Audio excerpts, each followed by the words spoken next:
నమస్కారం. నేను మీ పని భాస్కర్, దిల్షుక్ నగర్, హైదరాబాద్. వెల్కమ్ టు పసుమర్తి జ్యోతిష్యాలయం. Please do subscribe my channel for more videos. Video నచ్చినట్టయితే లైక్ చేయండి, మీ బంధుమిత్రులు శ్రేయోభిలాషులకి కూడా షేర్ చేయండి. ఈ వీడియోలో మనము శుక్రుడి గురించి తెలుసుకునే ప్రయత్నం చేద్దాం. ఆయన షడ్బలాలు పొందినప్పుడు శుక్ర మహర్దశ వచ్చినట్టయితే ఎటువంటి ఫలితాలు కలుగుతాయి అనే అంశాన్ని మనం తెలుసుకునే ప్రయత్నం చేద్దాం. గత కొన్ని వీడియోలుగా రవి, చంద్ర, కుజ, బుధ, గురు గ్రహాల గురించి తెలుసుకునే ప్రయత్నం చేశాం.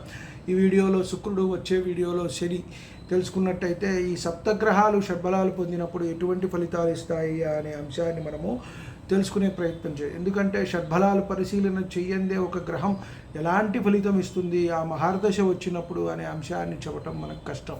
లగ్నాత్తు ఏ ఆధిపత్యాలు వచ్చాయి, ఎవరితో కలిసి ఉన్నారు, ఏ నక్షత్రంలో ఉన్నారు, కేంద్ర కోణాల్లో ఉన్నారా, అలాగే తృతీయ, షష్ఠ, అష్టమ, లాభ, వ్యయ స్థానాల్లో ఉన్నారా, ఏమిటి అనే అంశాలని మనము 1-2 సార్లు పరిశీలించుకోవాలి. అలాగే మనం వీటిల్లోనే దిగ్బలం చెందటం, అలాగే చేష్టాబలం, కాలబలం, అలాగే ఉచ్చస్థానం, నీచస్థానం, మూల త్రికోణమా ఏమిటి, ఇవన్నీ కూడా పరిశీలించుకుని చెప్పాలి. గురు మహర్దశ వచ్చింది 16 సంవత్సరాల, శుక్ర మహర్దశ వచ్చింది 20 ఏళ్ళు రాజభోగాలు అనుభవిస్తారా అని చెప్పని లేదు. అలాగే మనకి నడిచే మహర్దశ ముఖ్యము. అలాగే లగ్న పంచమ భాగ్యాధిపతులు దశలు రావటం ఏ లగ్నానికైనా మంచిది. ఇప్పుడు 60 సంవత్సరాలు 70 సంవత్సరాలకు వచ్చినప్పుడు ఏ దశ అయినా ఉపయోగం లేదు, మనకి యోగకారక దశలు. అలాగే శుక్రమహర్దశ వచ్చేటప్పటికీ అందరూ కూడా ఏదో అనుకుంటారు, అది అంతా కూడా భోగభాగ్యాలు అనుభవిస్తారు. అలాగే ఇతర స్త్రీలతో రతి క్రీడలను, ఇంకోటో సరస సల్లాపాల్లో తేలుతారని చెప్పండి. అది ఉట్టి భ్రమ మాత్రమే, కొంతమంది కల్పించిన భ్రమలు. శుక్రమహర్దశ రాగానే అందరికీ ఆ విధంగా ఉండదు. ఎవరి లగ్నాత్తు అలాగే స్థానాత్తు ఆయన ఉన్న నక్షత్రాన్ని బట్టి అది ఆ మనిషిని మార్పు చేసి తదనుగుణంగా తీసుకెళ్తూ ఉంటుంది. అలాగే మళ్ళీ మన పూర్వజన్మ సుకృతాన్ని బట్టి కూడా అవి జరుగుతూ ఉంటాయని మనం చెప్పవచ్చు.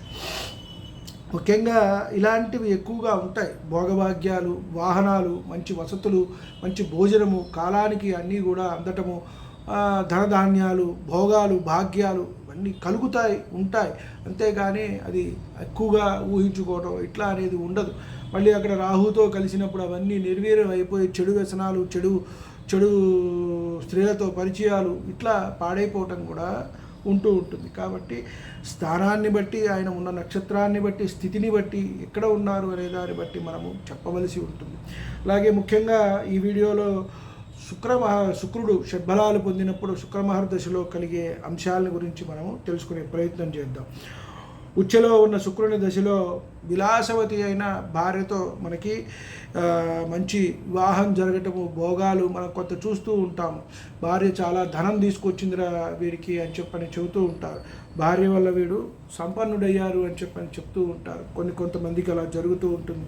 మంచిగా ఎప్పుడూ కూడా అలాంటివి జరుగుతూ ఉంటాయి. అలాగే అయిన భోగస్థానం, ఏదైనా వ్యయస్థానానికి కనెక్షన్ ఉన్నట్టయితే ఎప్పుడూ కూడా అలా ఉంటూ ఉంటారు. మంచి వస్త్రాలు, మంచి భోజనము, మంచి సుఖాలు, వాహనాలు, ఇళ్ళు, ఇలాంటి భోగాలు అనేవి కడుగుతూ ఉంటారు. అలాగే ఇక్కడ కొంత చెడిపోయినట్టయితే అన్య స్త్రీలు, ఇతర స్త్రీలతో, దుష్ట స్త్రీలతో పరిచయాలు, వారి వల్ల అనేక రకాలైన ఇబ్బందులు, తల్లిదండ్రులకు అరిష్టము, వ్యక్తికి కూడా అరిష్టము. అంటే కొంత మనము సంపాదించుకున్న పేరు ప్రఖ్యాతులు కానివ్వండి, అలాగే వంశపారంపర్యంగా వచ్చేవి కానివ్వండి, ధనం కానివ్వండి, ఇవన్నీ కూడా పాడైపోవటము అనేది ఎక్కువగా జరిగే అవకాశం ఉంటుంది అని మనము చెప్పవచ్చు.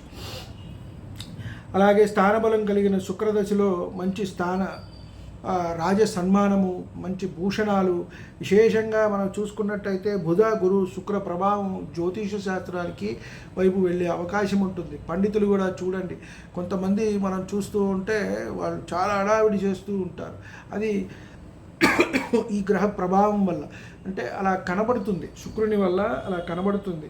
మంచి భూషణ ప్రాప్తి, విద్య, అలాగే చర్చల్లో పాల్గొనటము, దానిలో బాగా చూడండి, కొంతమంది ఉంటారు టీవీ షోల్లో వస్తారు, వక్తలుగా బయట మాట్లాడుతూ ఉంటారు, ప్రజాదరణ పొందుతూ ఉంటారు. దానికి చంద్రుడిది శుక్రుడిది కారకత్వాలు ఉంటాయి. వాటి వల్ల వీరు మంచిగా రాణిస్తారు. గుర్తింపులు అనేది వీరికి జరుగుతూ ఉంటుంది. సన్మానాలు, బిరుదులు, ఎక్కువగా నాట్యాల పట్ల ఆసక్తి, కొంతమంది రచయితలుగా పాటలు అవి కూడా రాస్తూ ఉంటారు. సినిమా రంగంలో ఎక్కువగా కూడా ఉండే అవకాశం, నాటక రంగంలో ఉండే అవకాశం అనేది కలుగుతుంది. అలాగే దిగ్బలం కలిగిన శుక్రదశలో వీరికి అధిక కీర్తి, భార్య, పుత్ర, సౌఖ్యము, ధనము, వస్త్రములు కలుగుతాయి. దిగ్బలము అని అంటే ఇక్కడ మనము తీసుకున్నట్టయితే మనము ఆయన చతుర్థ స్థానంలో చంద్రుడు, శుక్రుడు ఇద్దరూ కూడా దిగ్బలం చెందుతారు అని చెప్పని మనము చెప్పవచ్చు. లగ్నంలో బుధగురులు, అలాగే చతుర్థంలో చంద్ర శుక్రులు, సప్తమంలో శని, రాహు కూడా కొంతమంది తీసుకుంటారు. అలాగే దశమంలో రవి, కుజులు, కేతువును కూడా అక్కడ తీసుకుంటారు. కాబట్టి దాన్ని బట్టి మనకి కలుగుతాయి అని చెప్పవచ్చు. కాలబలం కలిగిన శుక్రమార్గదశలో అంటే కాలబలము ఉదయం జన్మించారా, రాత్రి జన్మించారా, దీన్ని బట్టి కూడా వీరికి ఇవన్నీ ఉంటాయి. శుక్రదశలో సౌఖ్యము, ధనము, కీర్తి, పేరు ప్రఖ్యాతులు, గౌరవము, మర్యాదలు, ఇవన్నీ కూడా బిరుదులు, ఇవన్నీ కూడా పొందుతారు. అదే రాత్రి జన్మించిన వారు కొంచెం అటువంటి కార్యకలాపాలు అవి చేయటము, అంటే ఏదైతే మంచిది కాదో వాటి పట్ల ఎక్కువగా ఆసక్తి చూపించటము, దాని ద్వారా ధనార్జన చేయటము, ఇవన్నీ కూడా ఎక్కువగా వారి మీద ఇంపాక్ట్ ఉంటుంది అని మనము చెప్పవచ్చు. అలాగే నైసర్గిక బలం కలిగిన శుక్రదశలో మహా సౌఖ్యము, భూ వసతి, వాహనాలు ఇవన్నీ కూడా జరుగుతాయి. మంచి ధనలాభము, భాతృ సౌఖ్యము కూడా ఉంటుంది అని మనం చెప్పవచ్చు. ఇక్కడ వచ్చిన ఆధిపత్యాలని బట్టి ఉంటుందండి. అలాగే ఇది సరిగా లేకపోతే ఉదాహరణకి కర్కాటక లగ్నానికి చతుర్థాధిపత్యం, లాభాధిపత్యం శుక్రునికి, ఉదాహరణకి శుక్రమహర్దశ నడుస్తోంది అని అనుకుందాం. ఇక్కడ చతుర్థాధిపత్యం శుక్రుని వల్ల ఏమవుతుందయ్యా అంటే తల్లికి అరిష్టం కలిగే అవకాశం ఉంటుంది, అనారోగ్య పాలవచ్చు, వారు దూరం కూడా అయ్యే అవకాశం ఉంటుంది. ఇది ఒకళ్ళకి జరిగిందా, ఇద్దరికి జరిగిందా, 10 మందికి జరిగిందా కాదు, అంటే మనకి టెస్ట్ అలా చెప్తోంది కాబట్టి కొంతమందికి రాగానే జరుగుతుంది. అది ఏలినాటి శని ఇట్లాంటివి కనెక్షన్ ఉందంటే కర్మ చేయాల్సిన ఇది ఉంటుంది కాబట్టి తొందరగా జరగచ్చు. కొంతమందికి 2 ఏళ్ల తర్వాత, కొంతమందికి 5 ఏళ్ల తర్వాత ఇలా జరిగే అవకాశం అనేది మాత్రం ఉంటుంది. బేసిక్ ఫండమెంటల్స్ అయితే మారవు. కాకపోతే ఇవాళ, రేపు, ఎల్లుండి ఇది ఏమిటి అనేది దీన్ని మనం చెప్పగలిగే అనేది ఆ అమ్మవారి అనుగ్రహం, పూర్వజన్మ సుకృతం, తల్లిదండ్రుల ఆశీర్వచనం, గురువు ఆశీర్వచనంతో అది జరగటం అనేది జరుగుతుంది. ఒక నెల అటు ఇటు, ఎందుకంటే date of birth, time of birth, place of birth ఎగ్జాక్ట్గా అనేది ఎవరికి ఉండవు. అక్కడ ఏదో జరుగుతుంది, ఆపరేషన్ ఇవ్వాలన్నీ కూడా అది మనకి చెప్పడంలో 5 నిమిషాలు 10 నిమిషాలు అటు ఇటు జరుగుతుంది. దానివల్ల 2-3 నెలలు అటు ఇటు వస్తుంది. అలాగే సాఫ్ట్వేర్స్ వేసుకుని మనం లెక్కగట్టి గణితం చేసినట్టయితే కరెక్ట్గా వస్తుంది పంచాంగంలో. దాంతో కూడా మనకి ఇచ్చిన డేట్ ఆఫ్ బర్త్ కరెక్ట్గా ఉంటే మనం చెప్పింది ఒక నెల అటు ఇటుగా జరుగుతుంది.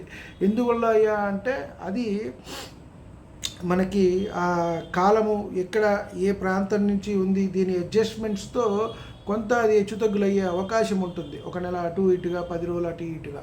అంతేగాని శాస్త్రం ఎప్పుడూ తప్పు కాదండి, చెప్పేవారిదే తప్పు. అది నాదైనా, ఇంకోళ్ళదైనా, మరొకళ్ళదైనా శాస్త్రం ఎప్పుడు తప్పు చెప్పదు.